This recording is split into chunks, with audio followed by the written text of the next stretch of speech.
Good morning, everyone. Today I have the wonderful opportunity to announce and introduce Mr. Micah Bournes. He is a spoken word artist, rapper, and musician. He has had the opportunity to share his work worldwide because of his partnership with World Relief and the Justice Conference.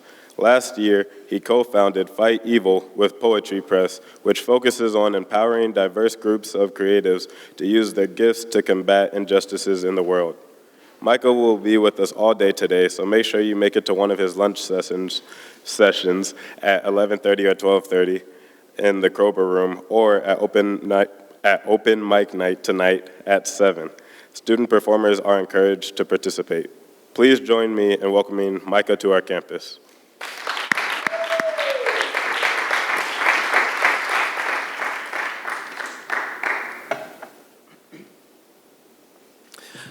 Morning, everybody. Real quick, I want to strongly encourage you to come out tonight. Whether you write poetry or you don't, come check it out. But if you do write poetry, even if you have never performed before, even if you have never told anyone, I've noticed a lot of folks who write poetry, like their family doesn't know, their roommate don't know, they just got like a secret notebook. You know, today is the day. And I'm gonna talk about why. But all that said, if you're not a spoken word poet, that's okay. If you're not an experienced poet, if you think your poetry is not very good, that is also okay. I would still encourage you to come out, sign up on an open mic sheet, and share it, because a lot of good can come from that. And we'll get into more of that later. But I want to start out with a poem real quick. If you're not familiar with spoken word poetry, it's poetry meant to be performed instead of read off of a page. So it's kind of like the difference between writing a novel and writing a script for a film or a play. It's got a theatrical element to it, right? If you write a novel, you expect your audience to read it off paper. If you write a script for a film, you don't want them to read it off paper. You want them to watch the actors perform what you've written. So that's what spoken word poetry is. I'm going to open with this poem real quick called Mowgli's Confession, and then we'll jump into it. Sometimes, I wish I would have drowned right there in that bathtub where my real mom abandoned me. The only reason I haven't killed myself already is because I'm afraid. It was the first time I heard someone express a desire to commit suicide, and I actually believed him. This was no flippant threat. More than melodramatic selfishness, he was stone-faced serious and fearful. Not afraid of dying, afraid it might not work. Like the last time he tried, when he was a boy, youthful and full of life. He found his uncle's long-neck shotgun, but the distance from the trigger to the mouth of the barrel was greater than the 14 years of arms stretched from his temple to his fingertips. So he stood the gun up for a last dance, held it tight against his chest, and pulled the trigger with his toe, but blew a hole through the roof instead of his head. When that happened, I got scared. I could have shot half my face off. That would suck to live with half a face, you know? I didn't know. I didn't know what to do or say. But I figured the worst thing I could do was say too much, so I spoke slowly, choosing my words not wisely, but at least precisely. And I even thought about calling a hotline or something, but this was my friend. Why would I put his life in the hands of a stranger? But what makes me think that I could save him? But I gotta try to save him. And suddenly I find myself speaking as quickly as my heart is beating. And I don't even know what I'm saying, but it's something along the lines of, I love you, in the manliest way possible. But if I wanted to kill myself, knowing my homeboy loved me wouldn't be enough incentive to stay alive. So I reminded him that God loved him too, hoping the affection of his almighty creator might hold more significance than mine. And he'd been through some hard times, and I wasn't trying to minimize his pain, but he needed to know that he isn't the only one. So I said, bro, don't give up. My life sucks too, and I love it, and I suck too, and I'm awesome. And 15 minutes later, my mouth is still moving, and I'm praying God would strike me mute because I try to shut up, and my tongue won't let me. And apparently, I had a whole lot to say for someone who didn't know what to say, and I don't even know if I'm trying to save him or myself, because if he puts a bullet through his head anytime soon, I will feel completely responsible, and his blood cannot be on my hands. You cannot kill yourself. Friend, I'm so glad you're alive.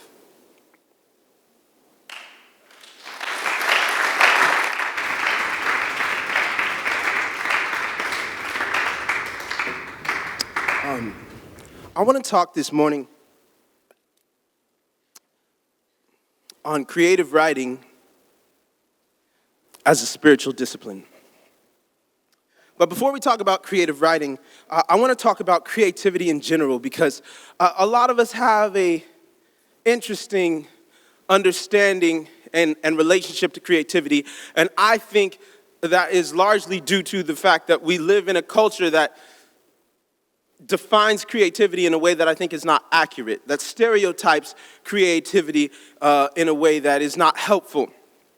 And we tend to think about creativity as something that is good but not necessary, right? In our education system, creative things are always electives or extracurricular activity. They're not core. They're not essential to the development of a human being, we're told, right? And when it comes to creativity in our personal lives, not just like in our school systems, but we tend to think about creativity as this selfish, self-indulgent thing. It's a hobby. It's something we do for fun. It's something we do to blow off some steam, but it's not necessary, right?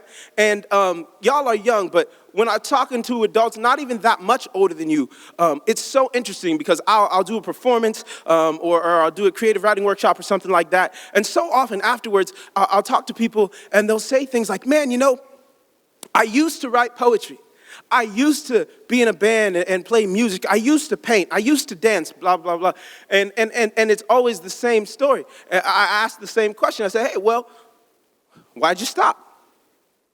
And they say, well, life got busy, went to grad school, or got married, had a few kids. Things got really stressful and anxious, and I didn't have time for everything, and I had to make some cuts. And I said, let me say back to you what I heard. You used to do this thing that calmed you down, that brought you peace, that helped you deal with your stress, that made you feel connected to God.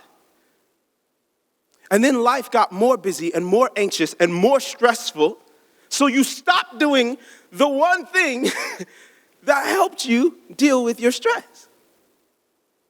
That doesn't make any sense at all. But it makes perfect sense if you think about creativity as a selfish thing, as a non-essential thing, as an extracurricular thing that's not necessary.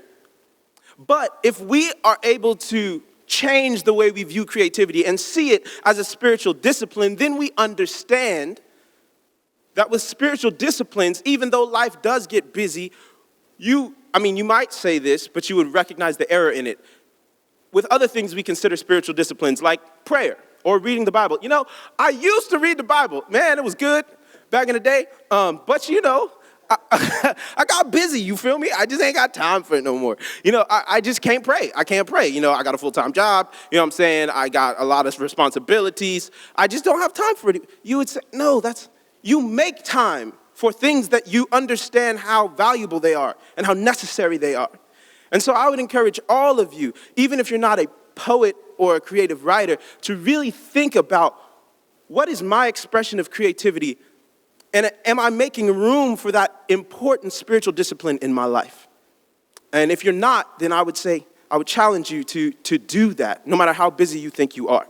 Now, why? Why do I think creativity is such an important spiritual discipline? That's what I want to talk about. For several reasons. It connects you to yourself, it connects you to others, and it connects you to God. So let's start with self. It's really interesting because we do a lot of things to try to understand ourselves, right? We take personality tests, we go to church, we go to see counselors, and we lay on the couch and we tell them about all of our life and our childhood so they can tell us who we are. And that is helpful. I'm not knocking that. A lot of these things, a lot of these books that we read and things that we do are necessary and good. I know for me, one of the most helpful ways is engaging in creativity and specifically creative writing and poetry. So how about this? Have you ever, if you're like my family, like I would get in these reoccurring fights with my siblings or my parents, right? You know, like a fight comes up and then it dies down and then a couple days later you start arguing about the same thing again. And you ever been in this situation where somebody says, well, you said this, and this last week, and you're like, I didn't say that. That's stupid. I would never say that. You know, or maybe on the other side of it, you're trying to tell your parents, remember when you said this? I don't know what you're talking about. I would never say anything that dumb. But the thing is, you said it. They said it. What if, instead of that reoccurring argument, you had the first argument, and then you went to your room, and you took out your notebook, and you started writing a poem or a song or a journal entry about everything you were feeling in those moments, and you start processing that frustration, and then you walk away from it, and you come back the next week, and you crack that thing open, and you're like, is that what I said when I was angry? Is that how I talked about that person I love? Or maybe it's not a negative thing. Maybe you're really passionate about something. You're involved in a community or whatever, and you're writing and how much you love it and how much it's important to you and all this stuff. And then a couple months later, you crack it open and you're like, man, what happened? What happened with this relationship? What happened with this passion of mine? It doesn't have to be this notebook that you find from elementary school, right? Or 20 years later. Like, you would be surprised if you started recording everything you thought and felt in poetry or some type of writing. You would be surprised at what came out of your mind and heart last week if you started keeping a record on a regular, right? So it helps you understand and connect to yourself, right? The second thing, it connects you to others. This was one of the most amazing things to me when I first got invited to open mic for spoken word poetry. I grew up very stereotypically masculine, you know. Boys aren't supposed to cry. You know, I thought emotions were bad or made me weak. But it was interesting. I got invited to this open mic. I had never done spoken word before. And I saw people from all different cultures and age groups and faith backgrounds. And they're getting on stage and they are sharing poetry. And it's not even that their poems were all like really well written or performed, but they were so honest. And it was so crazy because people who on a surface level I assumed I had nothing in common with, were sharing things that made me feel like they read my mind. And I realized I was not nearly as alone as I thought I was in this world. And there was so much healing in realizing that I wasn't alone. To give you an example, being on the other side of it now, that poem I opened with, Mowgli's Confession, I was in Madison, Wisconsin, and I shared that poem. And this was years ago, so I was early 20s. And this older white lady, she looked late 40s, early 50s, comes up to me afterwards and she says, when I was a little girl, I was home with my father, but he didn't realize I was home. I was back in my room and he was in the living room. And I walked into the living room and I saw my father standing with a gun to his head, about to take his life. And as a girl, I had to talk my father out of killing himself. She says, I never told anyone that. My father never told anyone that. And to be honest, I had suppressed it so much, I almost forgot it happened. But all these years, something was wrong. I could feel that there was something in me that I just hadn't dealt with, and I couldn't put my finger on it until I heard your poem. Thank you for your poem. Now I realize that's the thing I really need to address, and I'm going to go to counseling. Thanks for your poem. Now, if you would have asked me, what do I have in common with a 50-year-old white lady from Madison, Wisconsin, I would say nothing, right? And yet, through this medium of creativity and poetry, we're able to have this connection, right? And it wasn't just, oh, good, we have something in common, but it was healing. This is not a selfish thing. This is not some self-indulgent thing where I just want to talk about my feelings. No, this is life-giving stuff. This is pushing back against the brokenness both within us and in the world through creativity. So, creative writing, Creativity as a spiritual discipline. It helps you get to know yourself. It helps you connect with yourself. It helps you connect with others. And lastly, it helps you connect with God. Art is essential to understanding God and living out the gospel. Jesus had great theology. He very easily could have constantly spewed facts about himself to reveal who he was. But instead, he often chose to use poetry, imagery, creative expression to explain his nature. See, he could have said, I am Jesus Christ, the second person of the triune God, Father, Son, and Spirit, the incarnate Lord in the flesh, hypostatic union, fully God, fully man, but he did not do that. You know what Jesus said in the book of John? I am the good shepherd. I am the door. I am the light of the world. I am the vine, and you are the branches. You are the salt of the earth. You are the workers in the field, and the field is ripe for harvest. What are all those? They're metaphors. They're metaphors. They are more than just information and facts. They are creative, poetic ways of communicating. They are memorable images to communicate the truth of who Jesus is. And again, when Christ was asked, who is your neighbor? See, this was a theological question. This was a justice question. Okay, we're supposed to love our neighbor, but who is our neighbor? Who are we responsible for? Right? Who qualifies? Immigrants too? People from other religions too? Who are we responsible for as Jews? Right? And he could have given a theological answer. Well, everyone is made in the imago Dei, blah, blah, blah, blah, blah. But he didn't. You know what Jesus did? You know how he responded to this deep theological justice-oriented question? He said, let me tell you a story. He made up a story. There was a guy traveling from Jerusalem to Jericho, and he got beat up and left for dead. He was a holy man. A priest passed him, a fellow Jew. And then also another fellow Jew, a Levite, passed him. And then a Samaritan came along, his racial, religious enemy. And he helped him out. The end. That was his answer. And the thing was,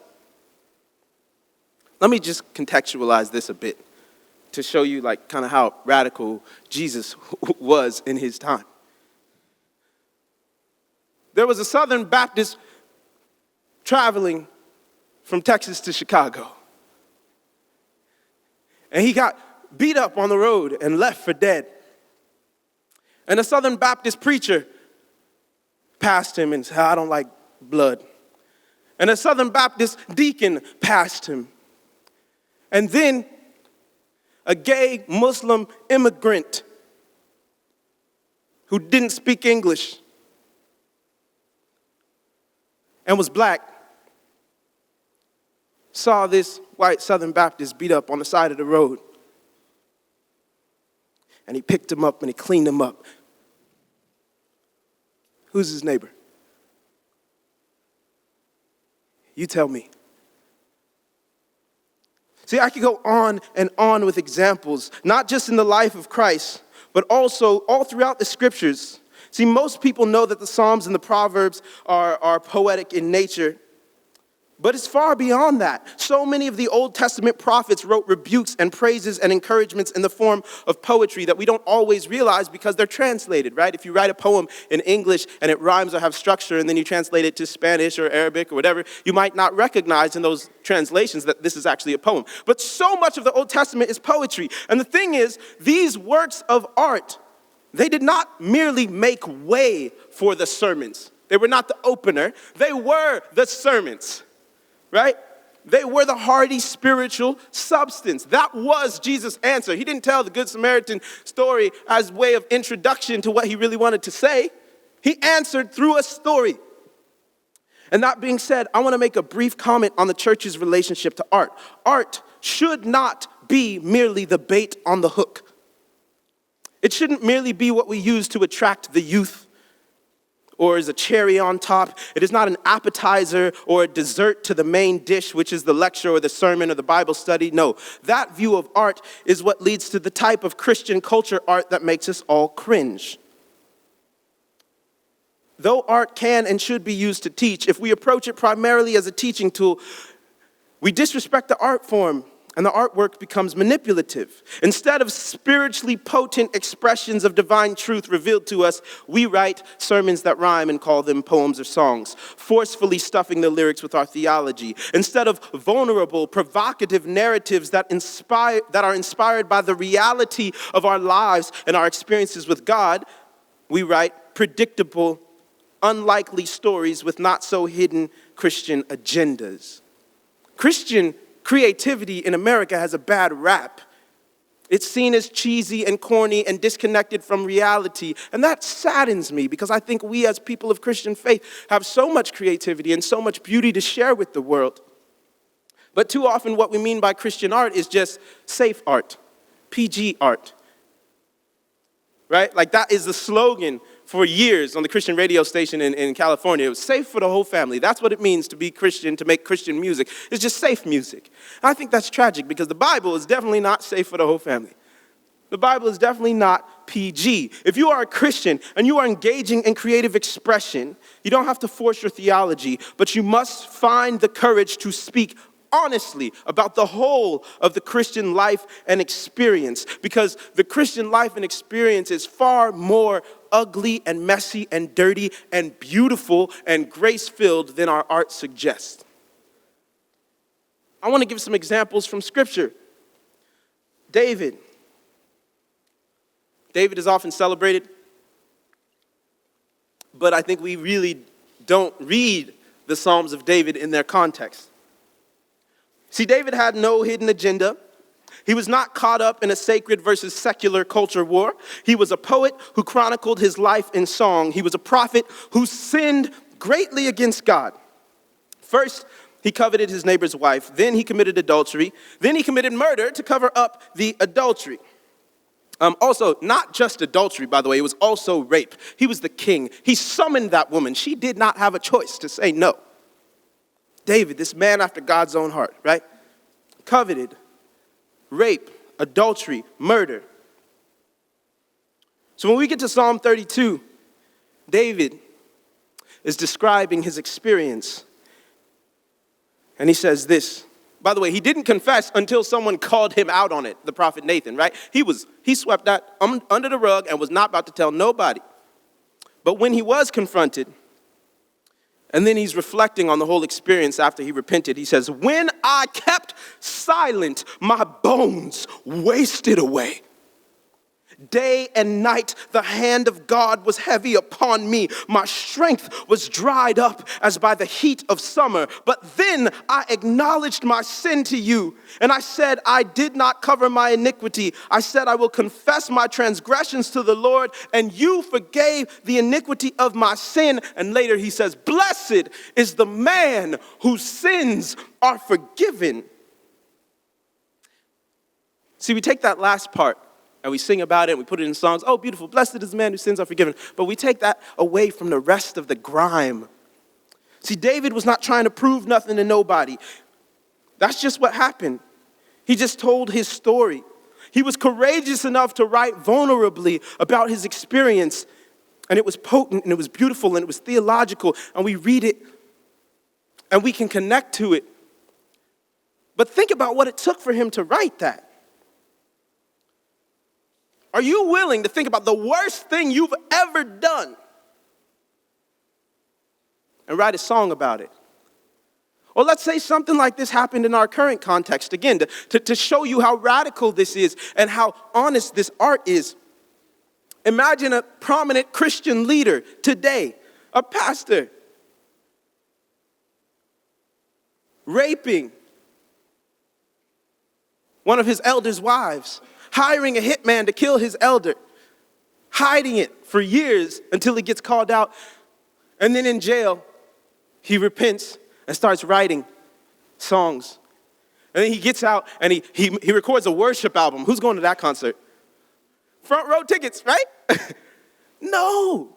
When people like that fall in our context, I can't believe I ever listened to a single song of his. I can't believe I went to a church where he was the worship pastor. That's what David was saying. Rapists, murderers, adulterers. The forgiveness of God is great enough for you as well. And as long as you're sitting and hiding your sin, you will feel dried up like a tree in the desert in a drought. But man, how blessed you are when you confess your sin. This is the type of grimy art that we need in church. We need in the Christian community and outside of the Christian community. You know, I used to think so often that, when I started making art, people won't like it because I'm Christian. It's not true. I go to these open mics and people are always talking about their spiritual wounds, and they might not use the language that we use, but people are constantly talking about their pain and their questions about God.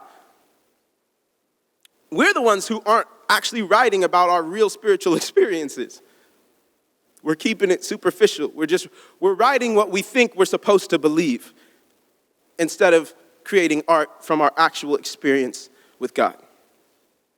So, a few minutes left. I just want to share a couple more things. I know a large block to a lot of people's creativity is the quality of it. They think, well, it's not good.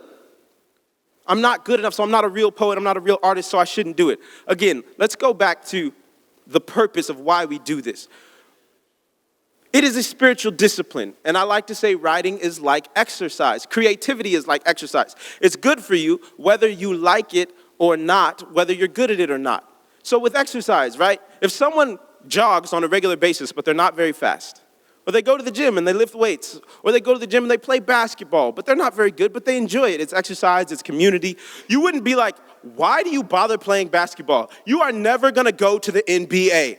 Why are you wasting your time? Why do you go for a run? There's no way you're gonna make it to the Olympics. What are you doing? Excuse me?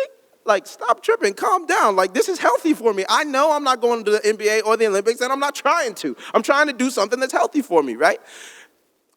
And we never say that to people with exercise, but when it comes to creativity, that's how we treat ourselves. Oh, this sucks. Why do I even bother trying? Because it's good for you.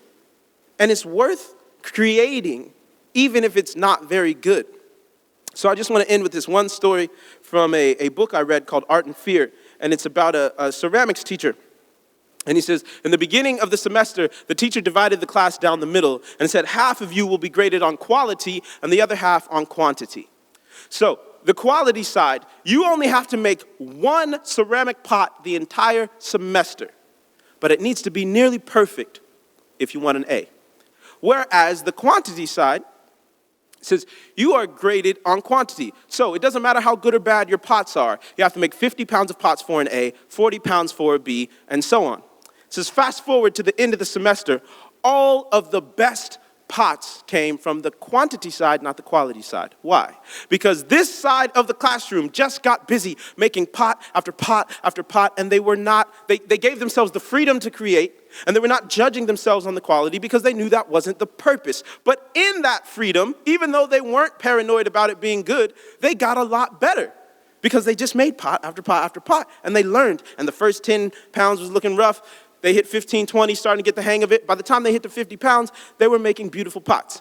Whereas the quality side, the book says, sat around theorizing about perfection and had nothing more to show for themselves than grandiose ideas and a pile of dead clay.